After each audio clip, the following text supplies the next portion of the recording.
প্রিয় নবীজি সাল্লাল্লাহু আলাইহি সাল্লাম কি বলেছেন? ইগতানিম খামসান ক্বাবলা খামসিন, শাবাবাকা ক্বাবলা হারামিক, ওয়া সিহহাতাকা ক্বাবলা সাকামিক, ওয়া গিনাকা ক্বাবলা ফাকরিক, ওয়া ফারাগাকা ক্বাবলা শুগলিক, ওয়া হায়াতাকা ক্বাবলা মাউতিক। রাসূল সাল্লাল্লাহু আলাইহি সাল্লাম বলেছেন, পাঁচটি জিনিসের পূর্বেই তোমার পাঁচটি জিনিসকে মূল্যায়ন করতে হবে, কদর করতে হবে। তোমার বার্ধক্য আসার আগে তোমার যৌবনকালকে মূল্যায়ন করতে হবে, কদর করতে হবে। অসুস্থতার পূর্বে তোমার সুস্থতাকে তুমি মূল্যায়ন করতে হবে, কদর করতে হবে। তোমার দারিদ্রতার পূর্বে তোমার সচ্ছলতার জীবনকে তুমি কদর করতে হবে। ব্যস্ততার পূর্বে তোমার অবসর সময়কে তুমি কদর করতে হবে।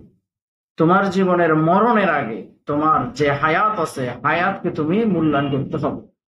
গভীরভাবে চিন্তা করে নিজের কল্যাণ সাধনের জন্য নিজেই হুঁশিয়ার হওয়া এবং নিজেই নিজের জীবনের জন্য এই পাঁচটা জিনিসকে যদি কদর করতে পারি, মূল্যায়ন করতে পারি, তাহলে আমার জীবনের প্রতিটা সেকেন্ড আল্লাহ তাআলার হুকুম এবং নবীজির তরিকা মতেই হবে।